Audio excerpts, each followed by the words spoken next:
It's the Rangers Journal night.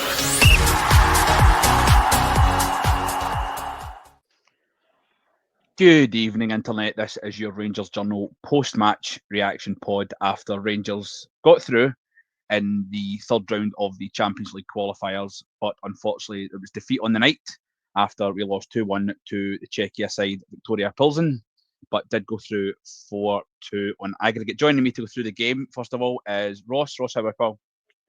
Been better, mate. Very stressed yourself. We had hair before this. I'm getting there. And somebody who does still have their hair, but must be the German weather, is Richard. Richard, how you doing, mate? I'll start off positive. Yeah, I'm doing all right. But that was utter dross watching that. Not gonna lie. It was. We'll certainly get through it. Guys, if you're looking for an incredibly positive, super duper pod of happy, cheery, clappy stuff, I don't know if you're going to get it here, but we'll try and be realistic. I think realistic is what we'll try and give you, as we always do here on the Journal. Richard, you were obviously in the pre-match with the guys. The lineup was announced, and it was obviously pretty similar to the previous game.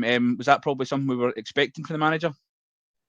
Yeah, I don't think anybody was really too surprised with the lineup. As we said pre-match, there's a couple of changes in the fact that starting Tav instead of Aaron's at right back, but I don't think that was a great shock to anybody.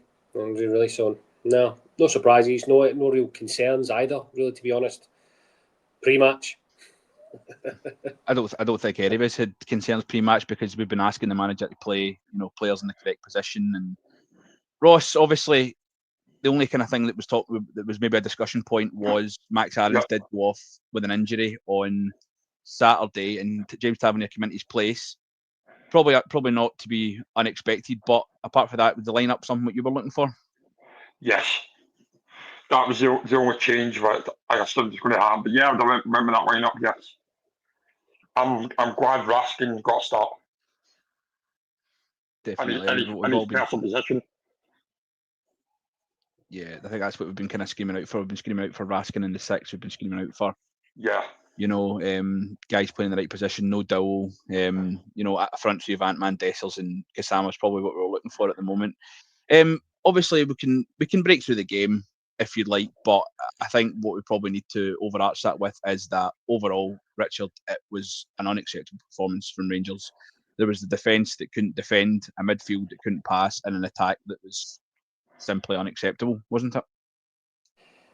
Just putting it mildly, to be honest, mate. There was a lot more expletives I wanted to use, if I'm being honest, but I was trying to think to try and describe what I was watching. To be honest, I was annoyed during it. There's so many basic errors, and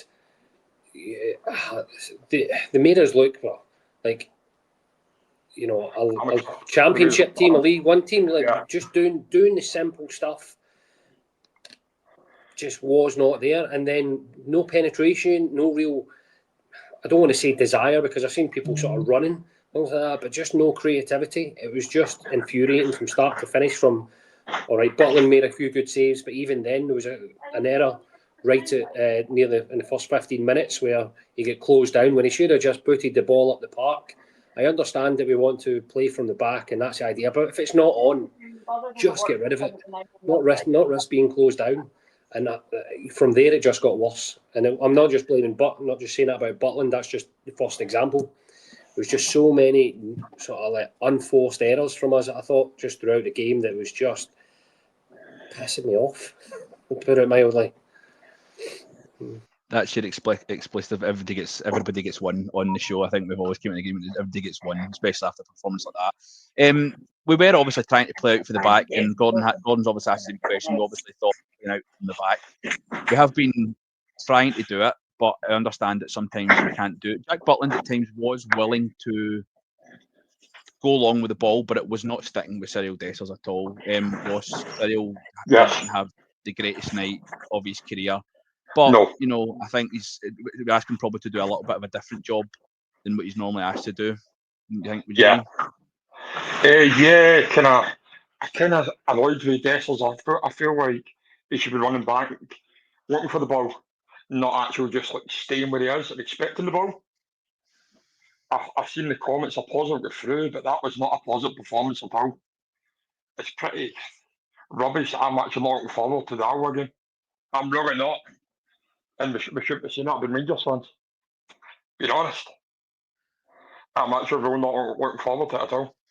I don't know how you feel about that, but It's more just to. I agree with what you're saying. I was looking forward to it in the sense of get through convincingly to tonight's tie and play some of the squad players against Alloa. Still enough to get us through. You know what I mean? I don't want to be disrespectful to Alloa, but some of the guys that haven't had a lot of game time, get them on.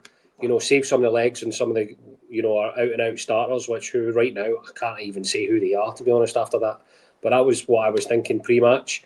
After this, Russell Martin's going to have to be playing his first 11, or who he thinks his first 11 is going to be, because he's going to need a reaction. Because if we get another, even if we win, which we probably will against Alloa, but a shit.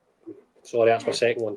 After a terrible performance again like that, even if we get the result, like, he's just adding more pressure onto himself. And as much as I understand Russell Martin's trying to do the right things, the players just aren't doing it. And I just don't understand what it is when they're just making basic errors and there's no real penetration, no real creativity. It's so frustrating to watch. It's incredibly frustrating to watch, and we're now at a stage where we would have liked to have thought that using, and like you say, Richard, obviously the Alloa game and tonight, because bearing in mind we had a 3-0 lead going over to a team in which we should be beaten significantly, well, not significantly, but we were comfortable, and this was an opportunity to go out and show the support what we're meant to be playing.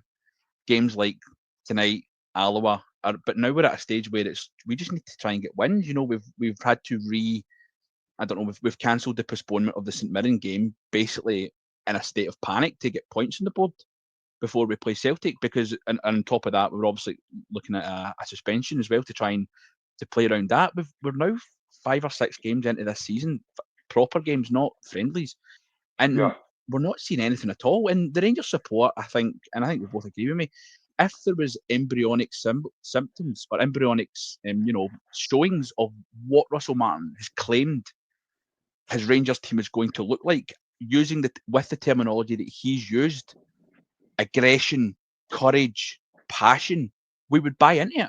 That's all we want, is we want to see what he talks about come to fruition.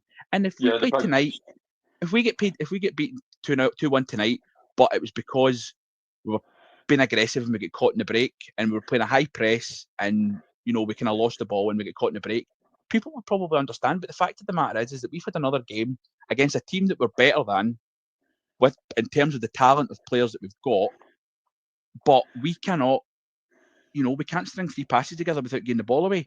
We've got this insistence on playing off from the back, and I know I'm going on a bit of a rant, so I can only apologise to the listeners. Nobody wants to listen to me rant and rave. But, we're at a stage where we should be seeing something, even if it's small passages of play that he talks about. He talks about them training like a beast, and in training, and he talks about their attitude. We're not seeing it on the park. And spare me, and Ross, I'm going to ask you about this as well. He talks about the nervousness of the players. These are guys that are getting paid 25-30 grand a week. How can you be nervous going on to a football park?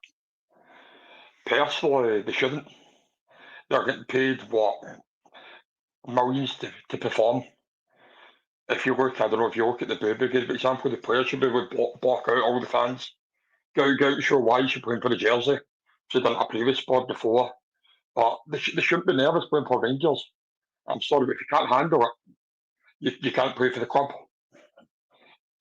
People may think that's a strong statement, but that's what I believe. If you're not big enough to play for Rangers, there's the door. We can't afford those stranglers. We've had it for years. Players that can't play for Rangers, we've had them, it just doesn't work out. For example, I'm going to put Dow, for example. He's not Rangers class. He's not. And he's just stealing a wage. It's really frustrating. Very frustrating indeed. I hate saying one now, but when Dow goes on, you're like, oh no, here we go. What is Martin Seaman Dow that we aren't? I don't see anything in him when he comes on at all. So I don't know Yeah. what they're doing in training. They're not showing it on the pitch at all. But as you said, Ross, they're getting scared. Why? Go out and show. Go out and show what you've been showing in training. But they're not showing it. They're not showing anything at all. If you look at our pictures last night, I seen they were doing wheelbarrows in training. Come on. That's amateur stuff. That's not. Should be doing that at a team with Rangers. It's all good for team bonding and everything, but wheelbarrow stuff, that's embarrassing seeing that on Twitter and Facebook. I don't know if anybody's seen that, but I was quite embarrassed seeing the picture last night. I think probably something that Ross does pick up there is that Kieran Dowell has become kind of almost symptomatic of this. And when he came on, you're like, why is he bringing him on? To be honest, I actually thought Dowell was all right when he came on, so you've got to give him credit when credit's due. I thought he was actually not the worst player on the park, considering the nonsense we had watched for 75, 80 minutes, prior to it. Richard, I wanted to just say something. One of the players that I actually thought did deserve the pass marks, because we can't be negative, for half an hour. It's not fair. I thought Oliver Antman. I thought Oliver Antman played extremely well. We must be getting into trouble if the boss man's on a walk and deciding to join us. We must definitely be in trouble. But I'll finish my question first before we come on to the boss man. Richard, obviously, I thought Oliver Antman, worked hard, tracked back, and done the job that we've been expecting from him. He's obviously got quality. He's still taking time to settle. Would you agree that he's probably one of the few positives that we've got to take from the game? He was, to be fair, he was bright. Probably, you are right, he's probably the only one that really got pass marks, but only just, to be honest. He was a bright spark. As much as he was probably, I don't want to say our best player, but the one that we sort of looked we were leaning more towards, it actually looked like he was performing. So he done well, but I just wanted to comment a little bit more before about what Ross was saying. I try to jump in, but I didn't want to speak over you, Ross. Is that I can understand some of the players, being scared and getting nervous before a game when you're playing in front of 50,000 fans, and if you know you're going to be terrible, you're going to get abuse. I can get that, but if that's the way you are, you can't play for Rangers, because that comes with the territory. So you should know that before you sign, or you should learn you'll learn very, very quickly. It's a mentality block, and I can understand it. But what we saw today, apart from Ant-Man, to be honest, I didn't see a lot of them with any real desire or hunger, or any of them actually looking pissed off at the performance overall. They were all sort of passive and just sort of hiding in a way. There was nobody who wanted to take the ball, the game by the scruff of the neck, and do something with it and improve. That's why I didn't see anybody really pushing for that. They were trying to make forward passes. I get that, but I didn't see anybody absolutely busting their gut to change the performance throughout the entire team. And something that we've also said about having leaders on the park, that's what you need leaders on the park for, and I don't think we have enough of them. Completely agree with you. Scotty, the boss man, you've joined us on your walk, probably. Can you hear me okay, Ross? We can hear you loud and clear. Perfect. Just your initial reaction to it, please, if you don't mind. We're through, aren't we? We've not been through to a playoff stage for, well, God knows how many years now. 2 seasons. Since Gio, so we're here. I think we need to be thankful that we're here. Last year we should have been there, but we weren't. Jeffrey done his bit again, don't get me wrong, to make sure we weren't. But hold on, I need to sit down while I'm chatting to you. I was at a walk while the game was on, hence why I decided just to jump on my phone. But I thought overall it was a pretty professional performance. There was drips and drabs of the game where you're like, Christ, that's a wee bit too close again, or too much this, too much that. But that's going to come and go as far as I'm concerned, Ross. But all I wanted when I seen a draw for, see when Panathinaikos came out, Ross, and then I seen Servette or Victoria Plzen, I thought, if we get through Panathinaikos, we've got a great opportunity to get to playoffs. We've made it. Ultimately, to me, out with our domestic campaign, we made it to the playoffs, the Champions League. And I don't know what the score is between Salzburg and Bruges just now, but I know it was 2-1 to Salzburg, so we've got a decent opportunity. 2 each, right? So, Yeah, so Club Rouge 3-2 ahead in aggregate with about 86 minutes played. But Bruges have sold 3 of their best players for last season. I think they've raked in some 50 odd million. Regardless, I would say we've got a decent chance of competing. And see, before this season came around, is that not what you would ask for? Like, would you not have taken that? I know the performances have been dodgy and all the rest of it.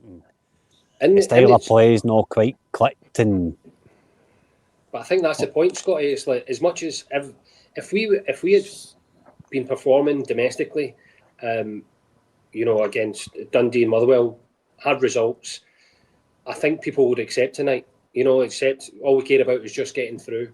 But I think what people are more concerned about now is the performances, and that's probably why we need this St Mirren game, because we don't want to go in a game against Celtic after the way we've been performing. I'm not really. I don't know whether to count Alloa too much, because I don't really know what sort of side he'll put out, whether or not he'll put out his strongest side, which he might do now after tonight's performance.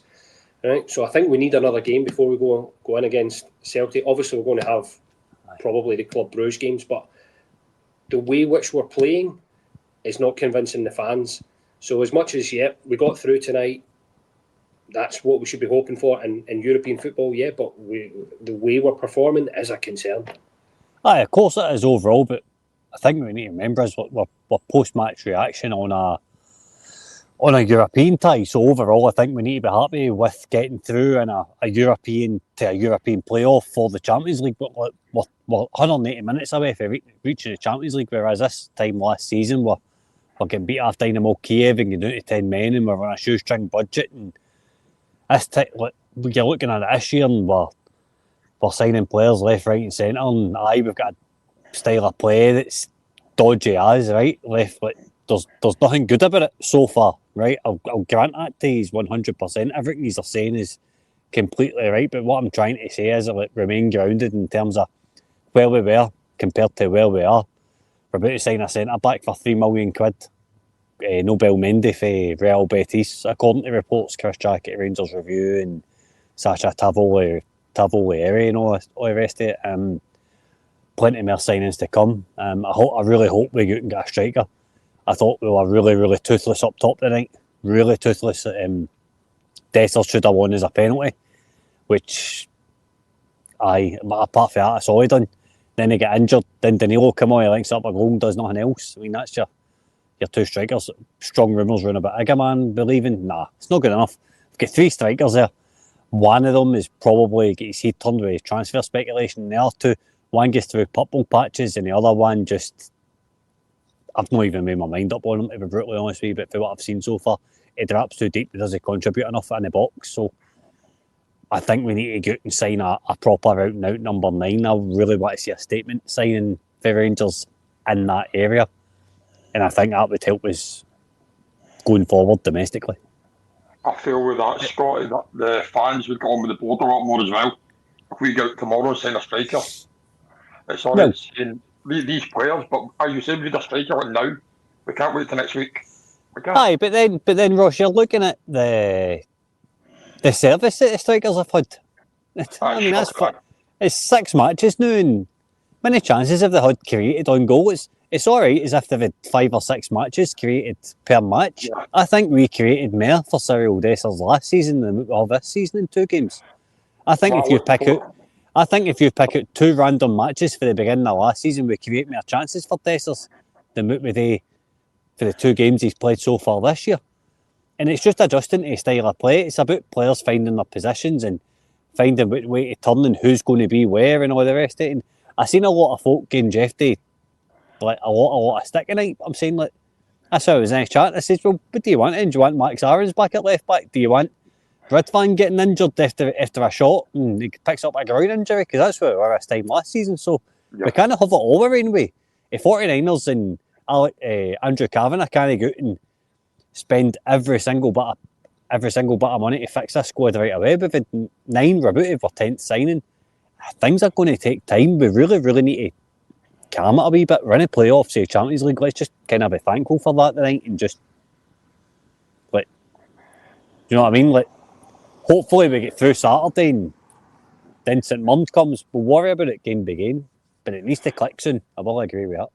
Yeah, one thing I did see tonight before I come on, they had 27 shots on target. We had 6. Lost. That's worrying. That's very worrying. It is. It is. I think we can obviously, we're obviously trying to take the positive. Scotty's obviously come on to bring a bit of positivity, and we do have to understand that it is a work in progress. And I think we're probably at a stage where people calling for sackings and all this nonsense is extremely premature. But the fact, I don't think you can get away from something that was just mentioned there, is that you're saying we'll worry about Alloa and then we'll worry about St Mirren. I'm like, well, we need to think about the bigger picture as well. We also need to think about what this team's going to look like long term. And let's not be shy about it. We've asked for a lot from the new owners, and they've given us a lot. They've thoroughly went in the manager search, and this is the guy they want. That's fine. They've backed him. We've spent a lot of money, bearing in mind the amount of players that we have on the books who are not contributing. We've got, there's 7 or 8 guys that are on the Rangers payroll on significant wages who have not been seen. They're in the what's the phrase? The bomb squad. They're eating up massive wages, and the owners are front loading the money. We're going out to spend another €3 million on another centre half who can play on the left hand side. So it's still a work in progress. So if we're going to be glass half full about it, I think we can understand that it is a process, and probably the longer it goes on, the better we'll see. But we're obviously a support, and we've had so many false dawns, and I've lost the comment now, so I do apologise. A guy did put a comment up saying that we've had more rebuilds than the trainee bricker wall at Cardonald College, so, which is 100% spot on, But like I say, we'll get just a wee couple of things in the game, because I think we've kind of spoke about Rangers enough. Before we do that, one thing I will bring up with Scotty, I totally agree. If you look last season, we've got to be positive. I get it's frustrating now, but we've got to be positive. As I said, we're 180 minutes away. Got to try and be positive right now. We are, and let's not beat around the bush, right? The 2 teams that we play in the playoffs are beatable. We can beat them if we play the way that we're expected to play. They're beatable teams. They're not. It's not as if if you remember 2 seasons ago we played PSV Eindhoven and they tore us apart because we just were not ready. But I think that Club Brugge, who we've already played in pre-season, bearing in mind, so we have had a good look at them. They're currently leading the tie, as Richard told us. So there is an opportunity, right? So if you're going to be glass half full, let's be glass half full. Then they have to look at that and say it is a beatable tie. But we can put that in the back burner. Richard, obviously on the game, Jack Butland's had a couple of cracking saves throughout, especially in the second half, to essentially keep us in it. Again, I think he's obviously kind of coming back to his best in terms of shot stopping, but sometimes his distribution is, questionable. Well, it's more than that. That's why the article I wrote, they went out yesterday, I think. I mean, I'm a big Butland fan, I am, but I've got to be realistic about the way he's performing. He's making saves. He is making saves, but he's still not showing that real commanding, confident sort of performer that he was in his first few months at the club. And I don't know if it is genuinely because he's been asked to play more with the ball at his feet. I don't, because last season he was just as shaky, but the only difference is he was throwing the ball in the net. At least this time he's looking shaky, but he's making the saves where he needs to. He's not really looked overly commanding. I've not seen him really rushing out, making the standout saves. Although, apart from maybe one against Panathinaikos, but he was doing it almost every game in his first season. We've not seen that Jack Butland yet, and I don't know what it is.